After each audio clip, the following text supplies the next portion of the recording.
Student जितने बच्चे class 10th में हैं और 18 फरवरी को मेरे प्यारों हिंदी का पेपर देने वाले उनके वीडियो सबसे ज्यादा इंपॉर्टेंट है। मेरे प्यारों आज मैं आप लोगों को हिंदी का एक ऐसा वायरल पेपर बताने वाला हूं जो कि 18 फरवरी को 100% आपके पेपर में आने वाला है। कोड है मेरे प्यारों 801 HA कोड है मेरे प्यारों, नोट कर लो। और यह पेपर 70 नंबर का है और 70 में 70 नंबर बिल्कुल आज ही मैं आप लोगों को क्लियर कराने वाला हूं। सबसे पहले ऊपर अनुक्रमांक और नीचे अपना नाम सही सही डाल लीजिएगा।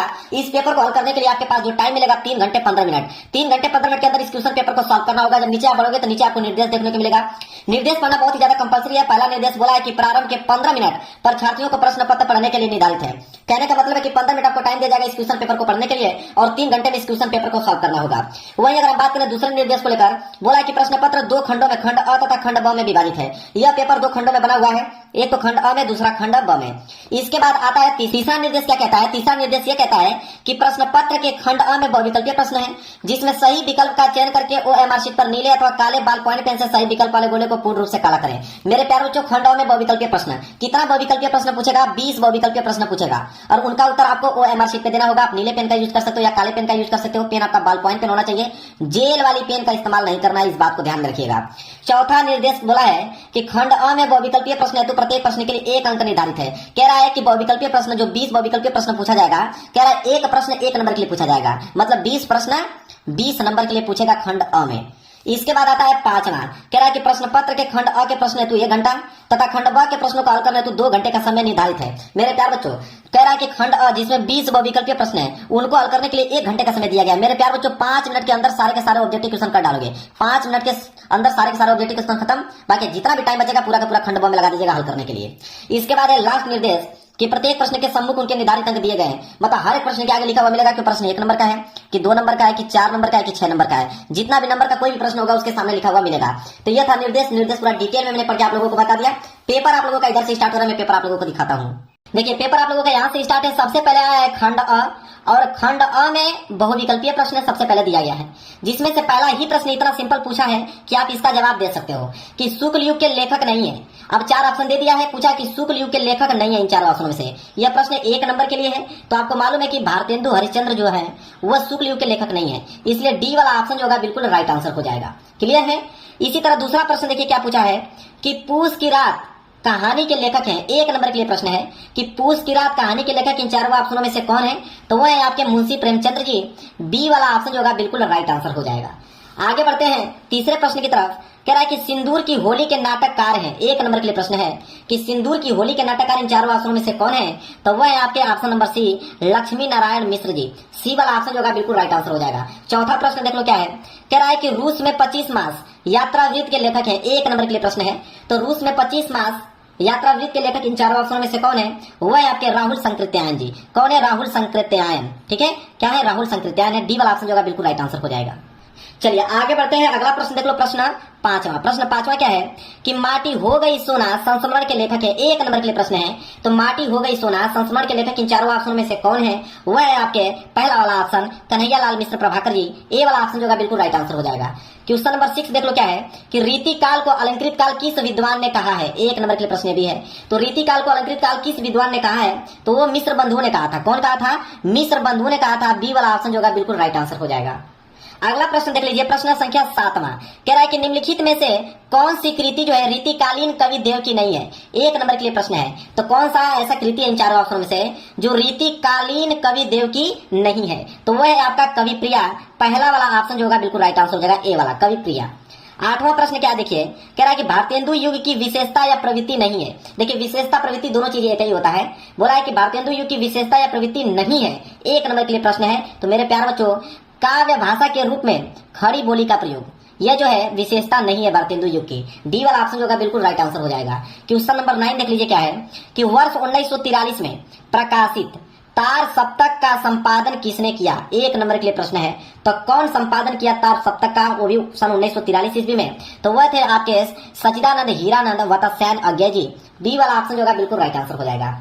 चलिए प्रश्न संख्या 10वीं की तरफ। प्रश्न संख्या 10वां है कि राम की शक्ति पूजा किसकी रचना है? तो राम की शक्ति पूजा किसकी रचना है? सबको मालूम है कि सूर्यकांत त्रिपाठी निराला जी की रचना है। ए वाला ऑप्शन जो होगा बिल्कुल राइट आंसर हो जाएगा।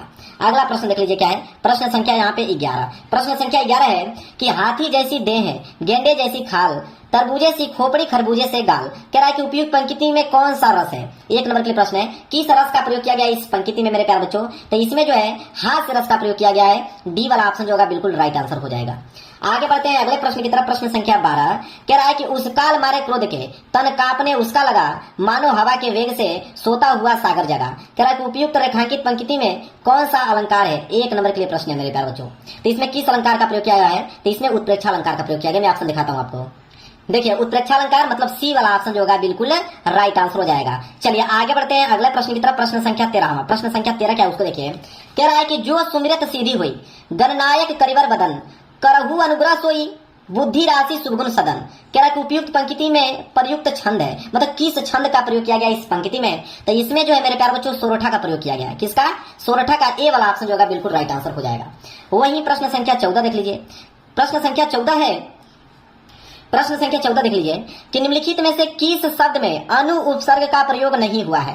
तो अनु उपसर्ग का प्रयोग नहीं हुआ है इन चारों ऑप्शनों में से किस शब्द में। तो आप इसको तोड़ोगे तो ये हो जाएगा अनुधन करण के रूप में, इसे तोड़ोगे तो अनुधन शासन के रूप में, इसे तोड़ोगे तो अनुधन तृण के रूप में, ऐसे तोड़ोगे तो अनुधन वाद के। तो वाद का अर्थ होता है, शासन का भी अर्थ होता है, कर्ण का भी अर्थ होता है, लेकिन तृण का अर्थ नहीं होता है। इसलिए अनुतृण में जो है अनु उपसर्ग का प्रयोग नहीं हुआ है। क्लियर है। चलिए प्रश्न संख्या 15 कह रहा है कि नीलकंठ समस्त पद में प्रयुक्त समास है। एक नंबर के लिए प्रश्न है। तो कह रहा है कि नीलकंठ समस्त पद में किस समास का प्रयोग किया गया है। तो नीलकंठ में तो बहुब्रीहि समास है। बी वाला ऑप्शन जो होगा बिल्कुल राइट आंसर हो जाएगा। 15वें का बी। आगे देखते हैं प्रश्न संख्या 16 कह रहा है कि बादल का प्रवाची शब्द नहीं है। एक नंबर के लिए प्रश्न है। तो बादल का प्रवाची शब्द इन चारों ऑप्शनों में से कौन नहीं है। तो वह आपका जलज। क्या है। जलज। यहाँ पे डी वाला ऑप्शन जो होगा बिल्कुल राइट आंसर हो जाएगा। आगे बढ़ते हैं अगला प्रश्न है प्रश्न संख्या 17। युष्मद मतलब तुम। तो युष्मद सर्वनाम शब्द का तृतीय एक वचन रूप है। तो युष्मद का अगर हम तृतीय और एक वचन का रूप देखेंगे तो क्या होगा। तो हो जाएगा आपका त्वया। क्या हो जाएगा। त्वया। बी वाला ऑप्शन जो होगा बिल्कुल राइट आंसर हो जाएगा। देखिए प्रश्न संख्या 18 क्या है। कह रहा है कि आंधी आई और हम घर भागने लगे। रचना के आधार पर इस वाक्य का प्रकार है, मतलब किस प्रकार का यह वाक्य है। तो मेरे प्यारे बच्चों आंधी आई ये तो पहला सेंटेंस हो गया, और हम घर भागने लगे ये दूसरा सेंटेंस हो गया। अब दोनों सेंटेंसों को किससे जोड़ा गया है। और से जोड़ा गया है, मतलब कि यह संयुक्त वाक्य है। क्या है। संयुक्त वाक्य है। सी वाला ऑप्शन जो होगा बिल्कुल राइट आंसर हो जाएगा। प्रश्न संख्या 19 देख लो। कह रहा है कि महात्मा बुद्ध ने विश्व का शांति का संदेश दिया। महात्मा बुद्ध ने विश्व को शांति का संदेश दिया। इस वाक्य का वाच्य बताइए। किसका वाच्य क्या होगा। तो इसका वाच्य होगा मेरे प्यारों से कृतवाच्य। क्या हो जाएगा। कृतवाच्य। ए वाला ऑप्शन जो होगा बिल्कुल राइट आंसर हो जाएगा। 20वां प्रश्न देखिए। कह रहा है कि वह अचानक चला गया। वह अचानक चला गया। वाक्य में प्रयुक्त अचानक पद का व्याकरणिक परिचय, मतलब अचानक जो शब्द है वह क्या है। तो अचानक जो है मेरे प्यारे बच्चों वह एक क्रिया विशेषण है। क्रिया विशेषण को दर्शाता है। सी वाला ऑप्शन जो होगा बिल्कुल राइट आंसर हो जाएगा। तो मैंने 20 बहुविकल्पीय प्रश्न बता दिया और 20 के 20 ऑब्जेक्टिव क्वेश्चन बिल्कुल आपका एग्जाम में सही होकर आना होगा। एक भी क्वेश्चन आपको छोड़ना नहीं है। चलिए खंड अ अब आप लोगों का समाप्त हो गया। चलिए खंड अ समाप्त हो गया। यहां से स्टार्ट होगा आपका खंड ब। अब खंड ब में मेरे प्यारे बच्चों रहेंगे आपके वर्णनात्मक प्रश्न। अब प्रश्न संख्या 20 के बाद स्टार्ट होगा प्रश्न संख्या 21। प्रश्न संख्या 21 क्या है कि निम्नलिखित में से किसी एक गद्यांश पर आधारित सभी प्रश्नों के उत्तर दीजिए। अब मेरे प्यारे बच्चों यह गद्यांश है और गद्यांश कितने नंबर के लिए पूछा है। 6 नंबर के लिए पूछा है, क्योंकि 3 प्रश्न होता है 2-2 नंबर के हिसाब से 6 नंबर मिलेगा। लेकिन गद्यांश 2 दिया है। एक आपका क वाला दिया है और क वाला नहीं अगर आपको याद है तो आप अथवा करके दिया हुआ है नीचे ख वाला, आप ख वाला भी कर सकते हो।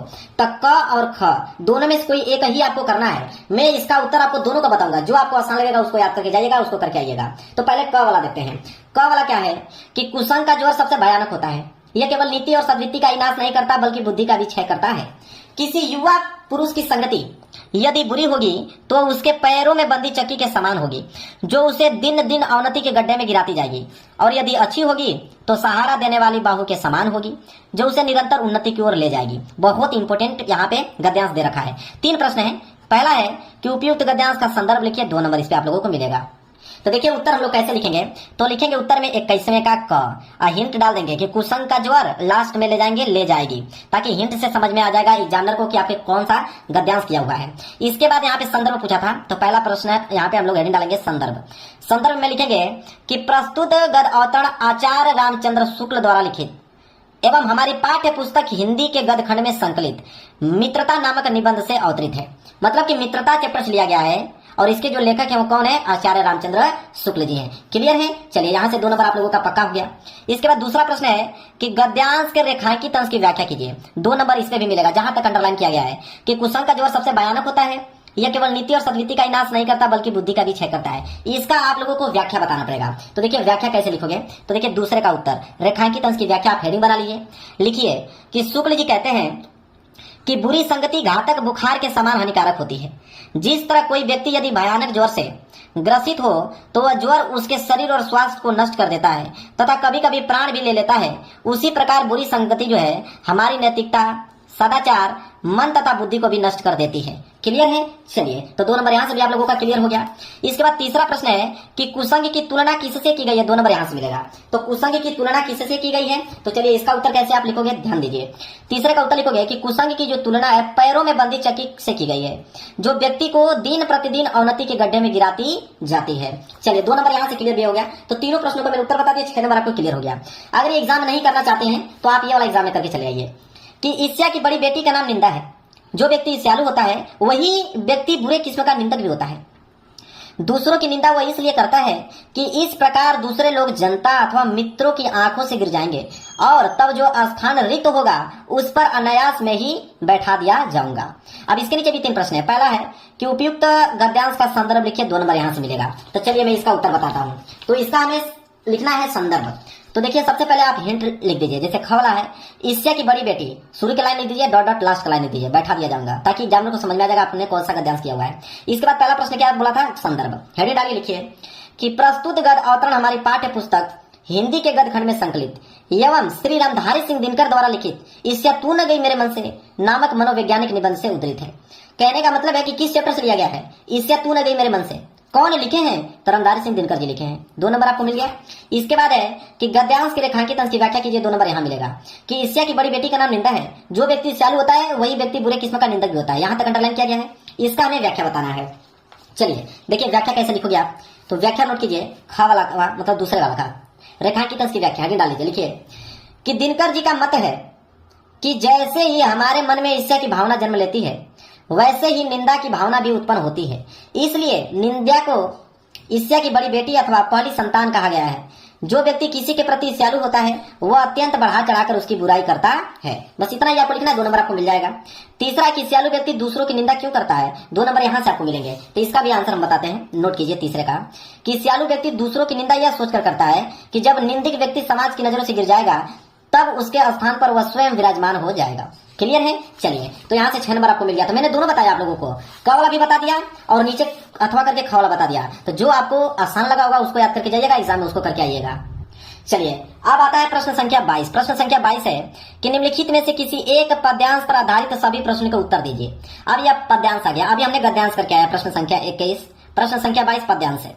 और पद्यांश विषय में 6 नंबर के लिए ही होता है। इसमें भी आपके 2 प्रश्न होते हैं, एक क वाला और क वाला नहीं कर पाते हो, नहीं याद है आपको तो अथवा करके आप नीचे ख वाला कर सकते हो। तो मैं तो आंसर दोनों को बताऊंगा, जो आसान लगेगा उसको याद करके जाइएगा। पहले क वाला देखिए, कह रहा है कि उद्धो जाऊं तुम ही हम जाने, श्याम तुम ही हो को नहीं पटियो, तुम हो बीच बुलाने, बड़े लोग न विवेक तुम्हारे ऐसे भय अयाने, व्रज नारनी सो जो कहत हो बात कहत न ल जाने, हमसो कही लई हम सही के जिय गुनी ले सयाने, कह अबला कह दशा दिगंबर मस्ट करियो पहचाने, साच कहो तुमको अपनी सो बुझती बात निदाने, सूर श्याम जब तुम ही पटियो तब ने कहूं मुस्काने। क्लियर है? अब इसके नीचे 3 प्रश्न है।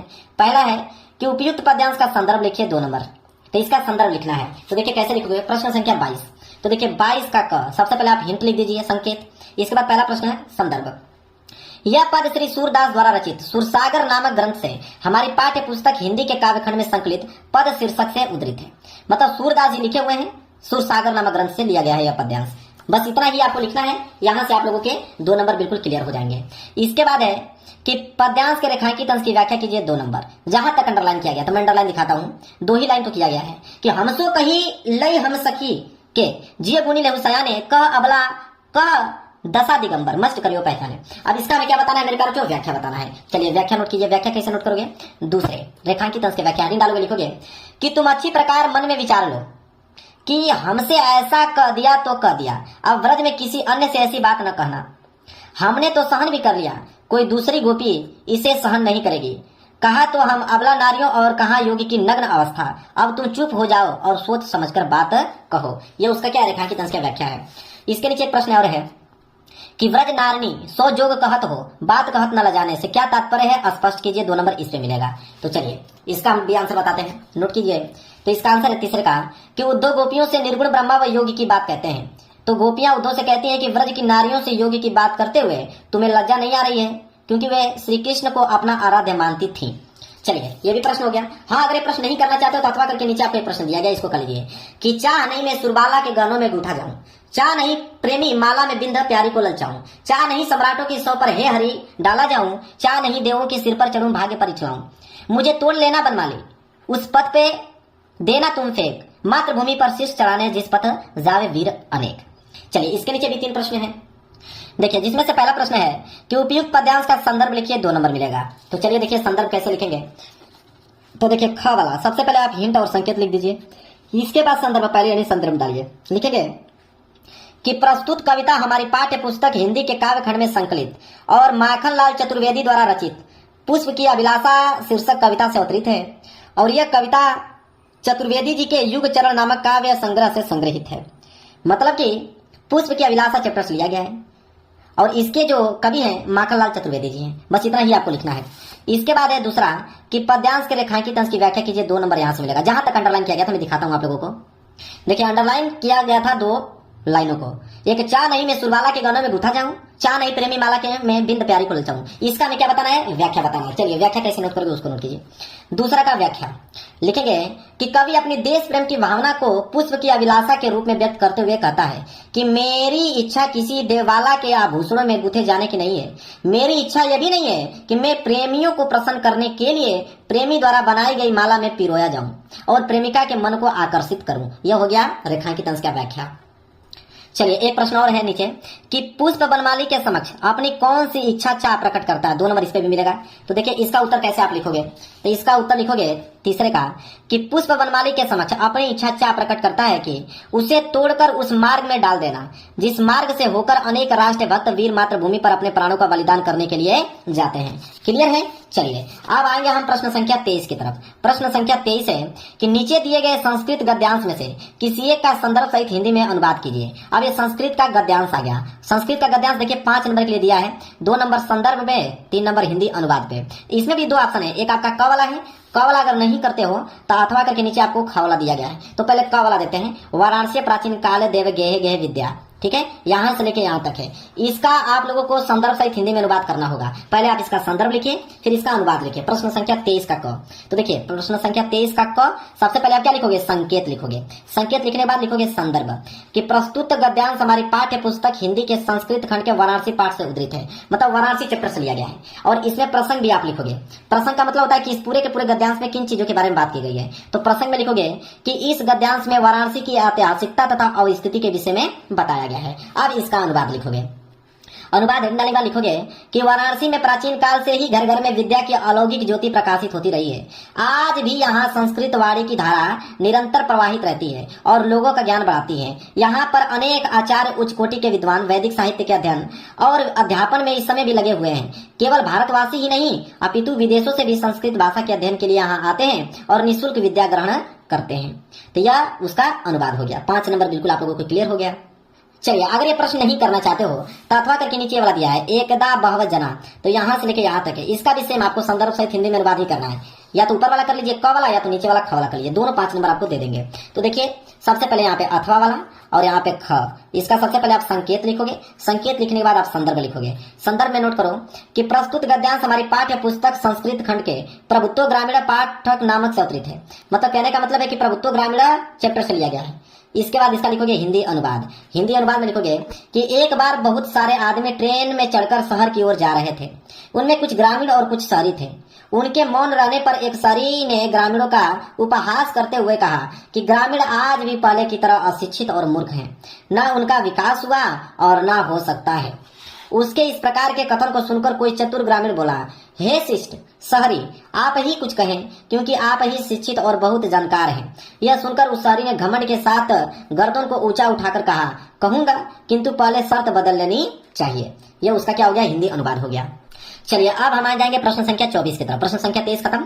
प्रश्न संख्या 24 है कि नीचे के संस्कृत पद्यांश में से किसी एक का संदर्भ सहित हिंदी में अनुवाद कीजिए। अभी हमने क्या देखा, संस्कृत का गद्यांश, अब ये क्या गया, संस्कृत का पद्यांश। और संस्कृत का पद्यांश भी सेम 5 नंबर के लिए ही होता है, 2 नंबर संदर्भ और 3 नंबर अनुवाद पे। इसमें भी 2 दिया है, एक क वाला है, क वाला नहीं करोगे तो अथवा करके नीचे आपको ख वाला दिया गया है। तो पहले क वाला देखते हैं कि सार्थो प्रवसतो मित्र वाला, यहां से लेके यहां तक है, इसका भी हमें संदर्भ सहित हिंदी में अनुवाद ही बताना है।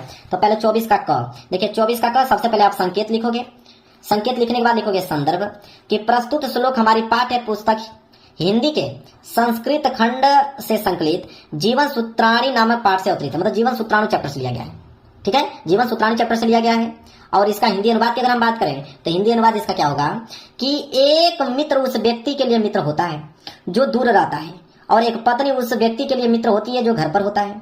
चिकित्सक दुखियों का मित्र होता है और दान मरते हुए का मित्र होता है। क्लियर है, हो गया उसका मेरे प्यारों चो अनुवाद। अगर ये ऊपर वाला नहीं करना चाहते हो क वाला, तो आप नीचे वाला कर सकते हो, बंधम मरणम वापी जय वापी पराजय उभयत्र समो वीर वीर भाव ही वीरता, इसका कर सकते हो। तो इसका सबसे पहले आप देखिए अथवा, और यहाँ पे ख वाला, सबसे पहले आप इसका क्या लिखोगे, संकेत, इसके बाद आप लिखोगे संदर्भ। संदर्भ में लिखोगे प्रस्तुत श्लोक हमारी पाठ्य पुस्तक हिंदी के संस्कृत खंड वीर वीरेन पूजते नामक पाठ से उद्धृत है। मतलब वीर वीरेन पूजते चैप्टर से लिया गया है। और इसका हिंदी अनुवाद की अगर हम बात करें तो हिंदी अनुवाद इसका क्या होगा कि बंधन हो या मरण हो, जीत हो या हार हो, दोनों ही अवस्थाओं में वीर समान रहता है।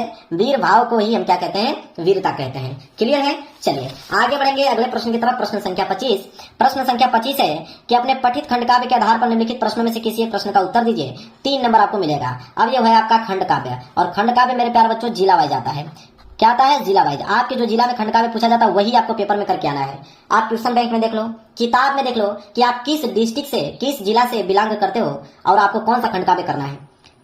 ठीक है, अगर नहीं आपको मालूम है तो इसी वीडियो के नीचे आप कमेंट कीजिए और मैं आपको रिप्लाई बता दूंगा कि आपके डिस्ट्रिक्ट में कौन सा खंड काव्य पूछा जाता है, और उसी को आपको याद करके जाना है। कोई दूसरा खंड काव्य अगर पेपर में कर दोगे 1 नंबर नहीं मिलेगा, पूरा का पूरा नंबर काट लिया जाएगा। तो चलिए, वैसे खंड काव्य बहुत सारे हैं, मुक्तिदूत है, ज्योति जवाहर है, नीचे आपका मेवाड़ मुकुट दिया गया है, इसके बाद अग्र पूजा दिया गया है, जय सुभाष दिया गया है, मातृभूमि दिया गया है, इसके बाद कर्ण दिया गया है, फिर नीचे आपका कर्मवीर दिया गया है, फिर तुमुल दिया गया है। इतने सारे हैं लेकिन सब अलग अलग डिस्ट्रिक्टों में पूछा जाता है।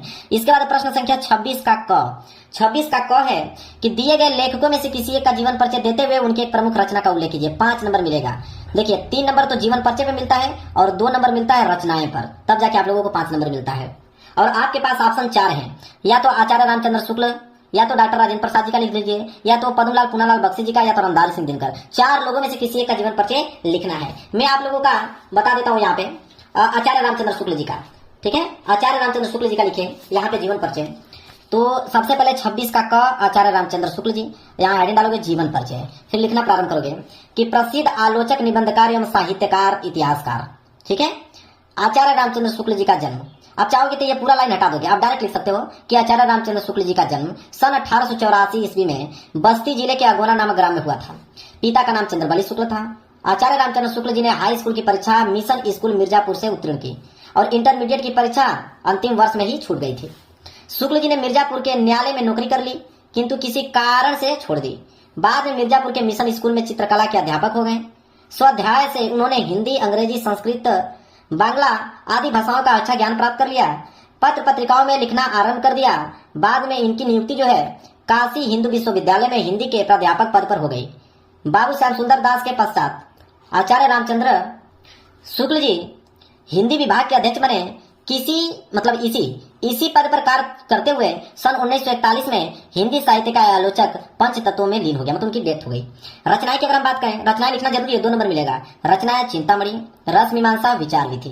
क्लियर है, चलिए आगे है 26 का ख कि दिए गए कवियों में से किसी एक का जीवन परिचय देते हुए उनके प्रमुख रचना का उल्लेख कीजिए। अब एक कवि का जीवन परिचय है, यह भी 5 नंबर के ही होता है। 3 नंबर जीवन परिचय पे, 2 नंबर रचनाएं पे।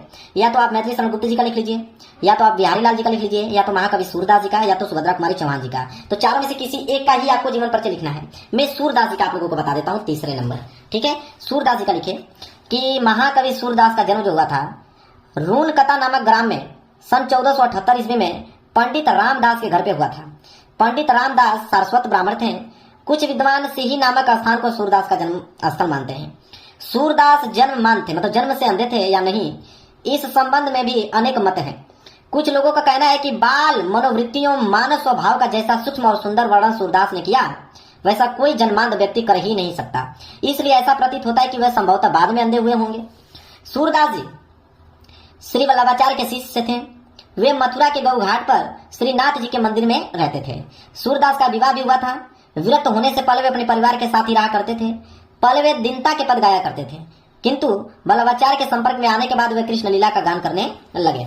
कहा जाता है कि एक बार मथुरा में सूरदास जी ने तुलसी की भेंट हुई थी और धीरे धीरे दोनों में प्रेम भाव बढ़ गया था।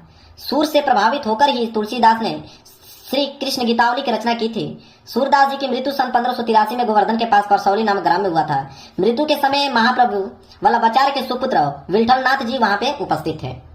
कृतियां देख लीजिए, सूर सागर, सूर सरावली और साहित्य लहरी इनकी महत्वपूर्ण कृतियां हैं। चलिए आगे बढ़ते हैं प्रश्न संख्या 27 की तरफ। प्रश्न संख्या 27 है कि अपने पाठ्य पुस्तक में से कंठस्थ कोई एक श्लोक लिखे जो इस प्रश्न पत्र में न आया हो, 2 नंबर मिलेगा। तो कोई एक ऐसा श्लोक लिखना है जो इस पेपर में न आया है। तो चलिए हम श्लोक बताते हैं आपको। 27वां, सर्वे भवन्ति सुखिनम सर्वे सन्तु निराम्या सर्वे भद्राणु पश्यन्तु मा कश्चित् दुःख भाग् भवेत्। 2 लाइन का मैंने श्लोक बता दिया जो इस पेपर में नहीं आया, नोट कर लीजिए और आपको 2 नंबर मिल जाएगा। प्रश्न संख्या 28, ठीक है, प्रश्न संख्या 28 नोट कीजिए। प्रश्न संख्या 28 है, कह रहा है कि निम्नलिखित में से किन्हीं 2 प्रश्नों के उत्तर संस्कृत में दीजिए, 2 नंबर आपको मिल जाएंगे। पहला है आपका चंद्रशेखर क आसित, दूसरा है वीर केन पूजते। 2 ही प्रश्नों का मैं उत्तर बता देता हूँ, 2 नंबर आपको मिल जाएगा, नोट कीजिए। देखिए ये 28 का पहला है उत्तर, चंद्रशेखर प्रसिद्ध क्रांतिकारी देशभक्त आसित, और ये दूसरा है वीर वीरेन पूजते। 1 नंबर इसमें मिलेगा, 1 नंबर इसमें मिलेगा, 2 नंबर आपका क्लियर हो गया। चलिए इसके बाद है प्रश्न संख्या 29। प्रश्न संख्या 29 है कि निम्नलिखित में से किसी एक विषय पर निबंध लिखिए। 7 नंबर आपको मिलेगा। या तो अनुशासन का महत्व, प्रदूषण एक अभिशाप, भारतीय किसान, जीवन में कंप्यूटर का महत्व, सांप्रदायिकता एक अभिशाप। 5 है यहाँ पे, 4 और यह है नंबर आपका 5। 5 में से किसी एक विषय पे आपको निबंध लिखना है, 7 नंबर आपको मिलेगा। तो मैं अनुशासन का महत्व पे बता देता हूँ और यहाँ से आपको क्लियर हो जाएंगे 7 नंबर। चलिए देखिए प्रश्न संख्या 29 है, यहाँ पे 29 डाल लीजिएगा। प्रश्न संख्या 29, अनुशासन का महत्व लिखिए कि अनुशासन है बहुत जरूरी, समझे न इसको मजबूरी। सबसे पहले हेडिंग आपका रहेगा प्रस्तावना, ठीक है। प्रस्तावना में लिखना प्रारंभ कीजिएगा कि हर व्यक्ति के जीवन में अनुशासन सबसे महत्वपूर्ण है। अनुशासन हमें सही समय में सही तरीके से समय का उपयोग करना तथा काम करना सिखाता है। अनुशासन होने का अर्थ है अपने शरीर और मस्तिष्क पर नियंत्रण रखना। यह हमें अपने समाज के नियमों का पालन करने योग्य बनाता है। इसके बाद अगली हेडिंग है आपका अनुशासन का अर्थ। अनुशासन का अर्थ में लिखिए कि अनुशासन 2 शब्दों से मिलकर बना है, अनु और शासन से। अनु का अर्थ होता है पालन और शासन का अर्थ होता है नियम। अनुशासन का यह अर्थ है कि नियमों का पालन करना। मनुष्य एक सामाजिक प्राणी है जो कि समाज में रहता है और समाज में रहने के लिए अनुशासित रहना आवश्यक है। अनुशासन हमारी सफलता की वह सीढ़ी है जिसके सहारे हम अपनी मंजिल हासिल कर सकते हैं तथा अपने सपने पूरे कर सकते हैं। अगली हेडिंग रहेगा अनुशासन के प्रकार। लिखिए अनुशासन 2 प्रकार के हैं, एक वो जो हमें समाज से मिलता है, दूसरा वो जो हमारे अंदर खुद से उत्पन्न होता है, अर्थात हम स्वयं से सीखते हैं। फिर अगले हेडिंग डालिए दैनिक जीवन में अनुशासन। दैनिक जीवन में अनुशासन हेडिंग में लिखिए कि अपने दैनिक जीवन में अनुशासन के साथ रहना बहुत जरूरी है। हर व्यक्ति को अपने जीवन में अनुशासित रहना चाहिए। हमें हमेशा अनुशासन में रहें और अपने जीवन में सफल होने के लिए अपने माता पिता, शिक्षकों और समाज के हर व्यक्ति के साथ संयम से रहें। बच्चों को अनुशासन कैसे सिखाएं, हेडिंग है इसका लिखिए बच्चों को सिखाएं कि हम हर सुबह बिस्तर से जल्दी उठना चाहिए और 1 गिलास पानी पीना चाहिए जिससे शरीर की स्वस्थ रहे। दांतों को रोजाना ब्रश करना चाहिए, रोज स्नान करना चाहिए और फिर हल्का स्वस्थ नाश्ता करना चाहिए। बिना भोजन ग्रहण किए हमें कभी भी न तो स्कूल जाना चाहिए और न ही किसी अन्य कार्य करना चाहिए। हमें अपने प्रत्येक कार्य को सही समय पर साफ और स्वच्छ तरीके से करना चाहिए। अगली हेडिंग है अनुशासित व्यक्ति के गुण। लिखेंगे एक व्यक्ति, अनुशासित व्यक्ति अपने समाज के सभी नियमों का पालन करता है, वो दूसरों को सम्मान देता है और दूसरों से सम्मानित होता है। उसे अपने व्यवहार पर पूर्ण नियंत्रण रहता है। वो कभी कानून का उल्लंघन नहीं करता, वो कभी किसी को दुख नहीं पहुंचा देता। वो एक सच्चा देशभक्त होता है। वह स्वयं को भ्रष्टाचारी और धोखेबाजी से दूर रखता है। अगली हेडिंग है छात्र जीवन में अनुशासन का महत्व। लिखेंगे छात्र जीवन में अनुशासन का बड़ा महत्व है। छात्र को हर व्यक्ति जल्दी जग जाना चाहिए, उसे अपने बड़ों का सम्मान करना चाहिए, उसे अपना अधिकांश समय अपने अध्ययन में देना चाहिए, उसे झूठ नहीं बोलना चाहिए, उसे कभी भी धोखा नहीं देना चाहिए, उसे कभी किसी के प्रति अशिष्ट नहीं होना चाहिए, उसे अच्छी संगति रखनी चाहिए। छात्र देश के भविष्य होते हैं, इसलिए उन्हें उचित रूप में अनुशासित होना चाहिए। लास्ट हेडिंग है आपका निष्कर्ष कि जीवन में अनुशासन में रहने से कई लाभ प्राप्त होते हैं। अनुशासित रहने वाले व्यक्ति जीवन के हर क्षेत्र में मान सम्मान और सफलता प्राप्त करते हैं। विद्यार्थियों के लिए अनुशासन सफलता का सबसे महत्वपूर्ण अंग है। यदि कोई छात्र अनुशासित दिनचर्या का पालन करते हुए अपने अध्ययन करता है तो उसे सफलता अवश्य प्राप्त होती है। यही कारण है कि छात्र जीवन में अनुशासन सफलता का आधार माना गया है। जो लोग अपने जीवन में अनुशासन को अपना लेते हैं वह कई तरीके से परेशानियों से दूर रहते हैं। अतः प्रत्येक व्यक्ति को अपना जीवन अनुशासन के साथ ही व्यतीत करना चाहिए। चलिए आगे बढ़ते हैं। अगला प्रश्न देखिए, अगला है और लास्ट प्रश्न है इस पेपर का 30वां, कि आपके विद्यालय के पुस्तकालय में हिंदी की पुस्तकों एवं पत्र पत्रिकाओं का अभाव है, इन्हें मंगाने का अनुरोध करते हुए अपने विद्यालय के प्रधानाचार्य को एक पत्र लिखिए। अगर ये नहीं करना चाहते हो तो अथवा करके दिया है कि अखिल भारतीय वाद विवाद प्रतियोगिता में प्रथम पुरस्कार विजेता को एक बधाई पत्र लिखिए, 4 नंबर मिलेगा। तो मैं यही अथवा वाला बता देता हूँ, 30वें का अथवा। तो 30वें का अथवा नोट कीजिए। देखिए सबसे पहले आपको एड्रेस लिखना है, ठीक है, जैसे C40 वसंत विहार न्यू दिल्ली। तो आप जिनको लिख रहे हैं उनका एड्रेस आप लिख दीजिए। एड्रेस लिखने वाले लिखिए, प्रिय मित्र, आज सुबह तुम्हारे अखिल भारतीय वाद विवाद प्रतियोगिता में प्रथम पुरस्कार प्राप्त करने की खबर सुनकर मुझे अत्यंत हर्ष हुआ। तुम्हारी इस शानदार सफलता में तुम्हें हार्दिक बधाई देता हूँ। तुम्हारी प्रतिभा और लगन हमेशा से ही प्रेरणादायक रही। वाद विवाद में तुम्हारी तार्किक सोच, अभिव्यक्ति कौशल और विषयों पर गहन समझ ने तुम्हें यह विजय दिलाई है। तुम्हारी इस जीत ने न केवल तुम्हारा बल्कि हमारे विद्यालय और परिवार का भी नाम रोशन किया है। मुझे विश्वास है कि तुम आगे भी इसी तरह सफलता की ऊंचाइयों को छूते रहोगे। तुम्हारे उज्जवल भविष्य के लिए मेरी शुभकामनाएं सदैव तुम्हारे साथ है। यहाँ हो जाएगा तुम्हारा मित्र, यहाँ पे अपना नाम। तो नाम नहीं लिखा जाता है, आप यहाँ पे क ख ग लिख सकते हो, क ख ग, ठीक है। नाम मेंशन नहीं करना है, या तो आप XYZ लिख सकते हो। क्लियर है। चलिए अब यह मेरे प्यारों को यह इस पेपर का लास्ट प्रश्न था। इस तरह करके पूरा का पूरा पेपर मैंने यहाँ पे आप लोगों को बता दिया। कोड है 801 है। अगर आपको हिंदी में 95 नंबर लाना है तो इस पेपर को तैयार करना होगा और वीडियो को लाइक करना होगा, और चैनल को सब्सक्राइब नहीं किया तो चैनल को जरूर सब्सक्राइब कर लेना। मिलेंगे प्यार से नेक्स्ट वीडियो में, तब तक